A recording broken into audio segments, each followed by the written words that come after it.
പറയാനുള്ള കാര്യങ്ങൾ.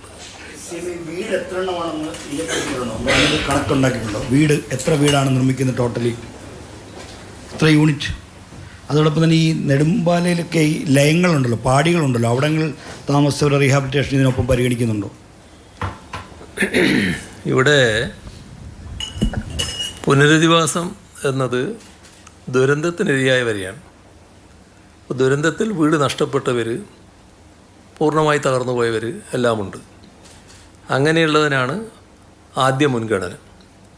പിന്നെ നേരത്തെ പറയുമ്പോൾ പറഞ്ഞു ഈ പ്രദേശത്ത് താമസിക്കാൻ പറ്റില്ല.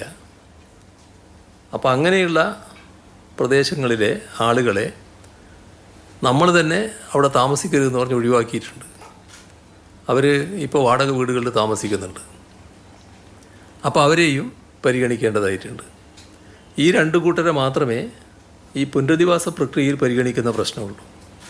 അപ്പോൾ അതുമായി ബന്ധപ്പെട്ട് നേരത്തെ പറയുമ്പോൾ മുൻഗണന വീട് തകർന്ന് ദുരന്തത്തിൻ്റെ ഭാഗമായി വീട് തകർന്നവർക്കാണ് എന്ന് പറയുന്നുണ്ടെങ്കിലും രണ്ടാം ഘട്ടം എന്നത് ഈ നോഗോ സോൺ ആ പ്രദേശത്തുള്ളവർക്കാണ് എന്ന് പറയുന്നുണ്ടെങ്കിലും പുനരധിവാസം രണ്ടും ഒന്നിച്ച് തന്നെയായിരിക്കും.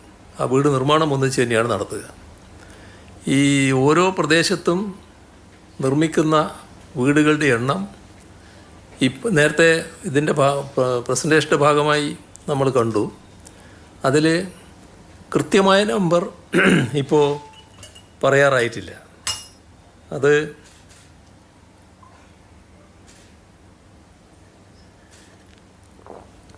വീടുകളുടെ ആവശ്യകത നോക്കിയാൽ അത്രത്തോളം വീട് നിർമ്മിക്കാൻ ഇപ്പോൾ ഈ സ്ഥലം പോരാ. അതൊരു പ്രശ്നമാണ്. അപ്പോൾ അതുകൊണ്ട് കൂടുതൽ വീടുകൾ ഈ പ്രദേശങ്ങളിൽ നിർമ്മിക്കേണ്ടതായിട്ട് വരും. അതിന് ഈ ഭൂമിയുടെ കിടപ്പ് കുറച്ച് പ്രയാസങ്ങൾ ഉണ്ടാക്കുന്നുണ്ട്. അപ്പം അതിനെന്താണ് വഴി? ഒരു വഴി ഈ പൊതു സൗകര്യങ്ങൾ ചിലയിടത്ത് ഏർപ്പെടുത്തുന്നുണ്ട്. ആ സൗകര്യങ്ങളിൽ ഏതെങ്കിലും തരത്തിൽ ആ പ്രദേശം ചിലത് ഉപയോഗിക്കാൻ പറ്റുമോ, ആ ഭൂമി ഉപയോഗിക്കാൻ പറ്റുമോ, അങ്ങനെയുള്ള കാര്യങ്ങൾ ഇനിയും പരിശോധിക്കുന്നതാണ്. ആ പരിശോധനയുടെ ഭാഗമായി വീടിൻ്റെ എണ്ണം കൃത്യമായി നിശ്ചയിക്കുന്ന നിലയുണ്ടാകും. സ്പെഷ്യൽ പാക്കേജിൻ്റെ റിക്വസ്റ്റ് ഉണ്ടായിരുന്നല്ലോ, അതിലുള്ള കാര്യങ്ങളെല്ലാം തന്നെ ഇപ്പോൾ ഈ പ്രഖ്യാപിച്ചിട്ടുള്ള പാക്കേജിൽ ഉൾപ്പെടുത്താൻ നമുക്ക് കഴിഞ്ഞിട്ടുണ്ടോ? അതുപോലെ ഇനിയിപ്പോൾ ഒരു കേന്ദ്രത്തിൻ്റെ പ്രത്യേക പാക്കേജ് ലഭിക്കാനുള്ള സാധ്യതകളുണ്ടെന്ന് കരുതുന്നുണ്ടോ? കേന്ദ്രത്തിൻ്റെ പാക്കേജ് എന്ന് പറയുന്നത് നമ്മളൊരു ആവശ്യമാണല്ലോ. ആ ആവശ്യം നമുക്ക് ന്യായമായിട്ട് അവകാശപ്പെട്ടതാണ്. അത് നമ്മൾ ഉന്നയിച്ചു കൊണ്ടേയിരിക്കും. അനുവദിക്കില്ല എന്നുള്ളത് കേന്ദ്ര ഗവൺമെൻറ് തീരുമാനിക്കേണ്ട കാര്യമാണ്. ഇപ്പോൾ അനുവദിച്ചില്ലെങ്കിലും നമ്മൾ ആ ആവശ്യം വീണ്ടും ആവർത്തിച്ചു എന്ന നില വരും. പുനരധിവാസവുമായി ബന്ധപ്പെട്ട് നേരത്തെ എന്തൊക്കെ കാര്യങ്ങളാണോ കണ്ടിട്ടുള്ളത് അതേ രീതിയിൽ തന്നെ പുനരധിവാസം പൂർത്തിയാക്കാനാണ് ഉദ്ദേശിക്കുന്നത്. ഒരു ടൈം ഫ്രെയിം എത്ര നാൾ കൊണ്ട് ഇത് പൂർത്തിയാക്കാൻ ഏകദേശം? ഇത് വളരെ വേഗതയിൽ പൂർത്തിയാക്കും. അതായത് അതിൻ്റെ കൃത്യമായ സമയം ഒരു 2-3 ആഴ്ചകൾക്കുള്ളിൽ പറയാൻ പറ്റും. കാരണം ഈ ബന്ധപ്പെട്ട ഏജൻസികളുമായിട്ടൊക്കെ ചർച്ച ചെയ്ത് കൃത്യമായി ടൈം ഷെഡ്യൂൾ തീരുമാനിക്കും.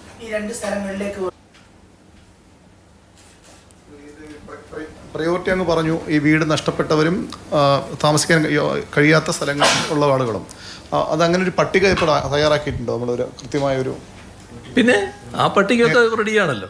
ആ പട്ടികയ്ക്കൊന്നും പ്രശ്നമില്ല. ഈ രണ്ടാമത്തെ പട്ടികയിൽ ഒരു പരിശോധന കൂടി നടക്കേണ്ടതുണ്ട്. ഇത് നോഗോ സോണില്ലേ, ആ പറയുന്ന സ്ഥലത്തുള്ള ആളുകളെ അവിടെ ഒരു തർക്കമുണ്ടായി നേരത്തെ.